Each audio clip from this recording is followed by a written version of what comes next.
जय श्री श्याम भक्तों।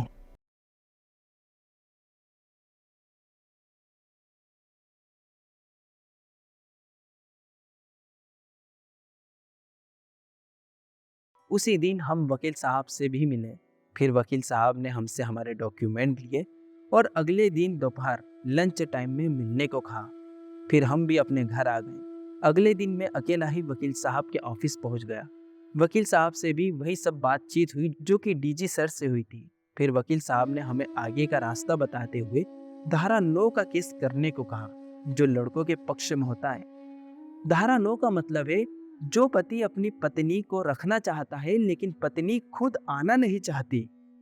ये केस करने के बाद मेरी पत्नी को कोर्ट तारीखों पर बुला सकती है और पति पत्नी के बीच बातचीत करा सकती है। वकील साहब ने एक आवेदन थाने में देने को कहा जिसमें लिखा था, मेरी पत्नी अपने मायके अपनी मर्जी से गई थी, जिसके बाद ससुराल आने से मना कर रही है और घर का सारा नगद राशि और गोल्ड साथ लेकर गई है। इस विषय में थाना प्रभारी महोदय से निवेदन है, आप हमारी मदद करें। अगले ही दिन थाने से कॉल आता है। पुलिस इंस्पेक्टर से बात होती है और मुझे मिलने के लिए थाने बुलाया जाता है। थोड़ी देर बाद मैं थाने में सर से मिलने पहुंच जाता हूं। थाने के बाहर से ही मैं सर को कॉल करता हूं और पूछता हूं, सर मैं थाने पहुंच चुका हूं, अब मुझे कहाँ आना है? सर ने कहा, आप थोड़ी देर थाने के बाहर प्रतीक्षा करें, मैं भी बस रास्ते में हूँ। अब मैं वहां 10 से 15 मिनट बैठा और सर का कॉल आया। सर थाने में आ चुके थे और मुझे भी थाने के अंदर बुलाया और सारी बातें पूछी। फिर मुझसे मेरी पत्नी का नंबर मांगा जो कि कई टाइम से बंद आ रहा था। सर ने और कोई नंबर मांगा। मैंने मेरी पत्नी के बड़े भाई का नंबर सर को दिया। सर ने कॉल किया तो उसके बड़े भाई का फोन उसकी माँ, मतलब मेरी सासू माँ ने उठाया। अब सास भी ऐसी जैसे राखी सावंत। अब आप ही सोच लो मेरी क्या हालत होने वाली है। सिर्फ सास ही नहीं, मेरा ससुर तो एकदम प्रेम चोपड़ा और वो मेरा साला एकदम राहुल रॉय। दिन भर आशिकी करेगा और रात में दारू पीकर शेर बन जाता है। मुझसे मोबाइल पर मैसेज करके एलिमिनी राशि 5 लाख रुपए मांगता था और मेरी पत्नी मतलब उसकी छोटी बहन का मोबाइल बंद रखते थे। मेरी उससे कोई बात नहीं हो पाए ताकि मैं उसे वापस घर आने के लिए मना ना लूं, क्योंकि इतने टाइम में मैं समझ चुका था कि मेरी पत्नी लालची तो है। सोने के कंगन का लालच दूंगा तो दौड़ी चली आएगी और उनका हमको लूटने का प्लान कैंसिल हो जाएगा। बताओ, अरे ऐसे भी होते हैं माँ बाप और भाई, अपनी ही बेटी का घर खराब कर रहे हैं। खैर, उसमें बेटी भी उनके ही जैसी लुटेरी। 12 दिन में मोबाइल, कपड़े, लाली पाउडर, मतलब मेकअप का सामान सब मिल गया था। भाई को नगद राशि मिल गई, माँ बाप को गोल्ड मिल गया। सबका 6 महीने से लेकर तो 1 साल तक का काम हो गया और उन्हें लगता है कि साल भर बाद हम उन्हें एलिमिनी राशि दे देंगे कोर्ट कचहरी से हार करके। तो ये उनकी गलत फहमी है। हम ये केस लड़ेंगे, लास्ट तक लड़ेंगे और जीतेंगे भी, क्योंकि मुझे ये दान मेरे खाटू वाले ने दिया है। कोई आकर इतनी आसानी से मुझसे लूट नहीं सकता। मैं इस स्टोरी में सबूत इसीलिए डाल रहा हूँ ताकि इस स्टोरी को कोई भी झूठ ना समझे या मुझे गलत ना समझे। मेरे पास वो सारे सबूत है जो इस केस में मुझे जीत दिला सकते हैं, लेकिन कोई सुनने वाला नहीं मेरे खाटू जी के अलावा। कोर्ट में अब तक कोई सुनवाई नहीं हुई। 1-2 साल से बस चक्कर ही लगा रहे हैं। तो सोचा ये मेरा अनुभव मैं आप सबके साथ साझा करूं कि क्या हमारा ये कानून सही है जिसमें हर लड़का गलत है? क्या वो इस देश का बेटा नहीं है? जिस देश के प्रधान के आगे सारे देश के प्रधान नतमस्तक हो जाते हैं, वो भी खुशी खुशी। सर प्रधानमंत्री जी, हम जैसे मिडिल क्लास लोगों ने आपसे कितनी मोहब्बत की है, या आपको इस बार के चुनावी रिजल्ट में पता चल ही गया है कि 29 में से 29 सीटों पर सिर्फ और सिर्फ बीजेपी ही है। किसी और को हमने पैर रखने भी नहीं दिया। सर, अब बस ये एक काम और कर दो, ये डिवोर्स केस में से ये एलिमिनी राशि और भरण पोषण जैसे कानून हटा दिए जाए, सिर्फ उन लड़कियों के लिए जो रिश्तों को मजाक समझती है और 12 से 15 दिनों में ही रिश्ता तोड़कर अपने घर चली जाती है। सर, इतने सालों की कमाई पहले ही साथ ले गई, अब उसके ऊपर कानून की तरफ से हर महीने 3 से 4 हजार रुपए उसके खाने खर्चे के। फिर केस खत्म करने के लिए एलिमिनी राशि राशि भी 20 लाख, जो मैंने खुद आज तक एक साथ नहीं देखे। मैं कहाँ से ला कर दूंगा सर? इससे तो अच्छा आप हम लड़कों को जेल में ही डाल दो और हमारे माता पिता को रोड पर छोड़ दो। वो किसी वृद्धा आश्रम में अपनी बाकी जिंदगी निकाल लेंगे। सर, इस कानून में लड़कों को लड़ने से पहले ही हरा दिया जाता है। सर, आपको मेरी बात का विश्वास ना हो तो आप खुद फैमिली कोर्ट जाकर देखो।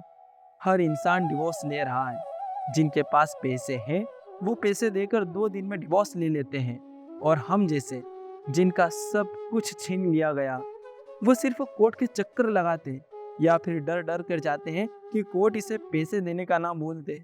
सर, ये कानून आप सभी बड़े नेता मिलकर, धर्म गुरु मिलकर, बड़े उद्योगपति, बड़े फिल्म स्टार, बड़े क्रिकेटर, वो हर इंसान जो हमारे भारत देश को एक नई पहचान देता है। सर, आप महिलाओं को उनका हक दो, मना नहीं है, लेकिन उन महिलाओं को नहीं जो रिश्तों को मजाक समझती है और डिवोर्स को व्यापार। सर, उनसे ये हक छीन लिया जाना चाहिए। सर, वो तो आई, 3-4 दिन अच्छे से रही, फिर हुक्म चलाने लगी। हुक्म नहीं सुना किसी ने तो डराने लगी, कोई नहीं डरा तो धमकाने लगी। उससे भी कुछ नहीं हुआ तो 3-4 दिन की छुट्टी लेकर घर गई और वहां जाकर बोल दिया कि अब नहीं आऊंगी। मेरे घर तक की पहलवानी खत्म हो गई, अब कोर्ट में मिलेंगे। हम वहां भी पहुंच गए। बाबा श्याम की कृपा से अब हम वहां पर लगे सारे जुर्म के सबूत भी हैं हमारे पास। अब तारीखों पर नहीं आ रही। अब मैं कहाँ जाऊं अपना हक, अपना अधिकार मांगने? हमने भी बचपन से मेहनत की, स्कूल गए, पिताजी के साथ उनकी दुकान पर मेहनत की, फिर धीरे धीरे पिताजी की दुकान की सारी जवाबदारी भी हमने उठाई। अपने घर को प्रधानमंत्री आवास योजना में बनवाया, घर में जरूरत की सारी चीजें ली, ये सोचकर कि हमने तो अपना मन मार लिया, कोई और हमारे परिवार से जुड़े तो खुश हो। ये तो सब उल्टा ही हो गया। वो आई, 12 दिन रुकी और बोली कि तुम कौन? अब तो ये सब मेरा है। अब हाथ उठाकर गालियां देकर तो हम उसे होश में ला तो नहीं सकते थे, उसे उसके घर ही भेज सकते थे थोड़े दिन की छुट्टी पर, कि शायद उसके घर वाले उसको समझा पाए। इतनी सी गलती हो गई हमसे और हम 1-2 साल से चक्कर लगा रहे हैं। जो पैसा घर में बचत में जाता था अब वो पैसा वकील की फीस में जाता है। 1 महीने में 2 बार उनके शहर और 1 बार अपने शहर। अब सुनने में आया है कि पालन पोषण के लिए भी 3,500 रुपये हर महीना देने होंगे जब तक ये केस चलता रहेगा। अब जो लड़की 12 दिन में हमारा पूरा पालन पोषण ले गई, उससे अब कोई कुछ नहीं पूछ रहा, उल्टा हमसे उसे पैसे देने का बोल रहा कानून। अब आखिरी रास्ता क्या? वही जो पहले था, समझौता, नहीं तो लड़कियों को जेल अगर वो पालन पोषण देने से इनकार करता है तो। धरती का स्वर्ग माँ की गोद और धरती का नर्क डिवोर्स केस।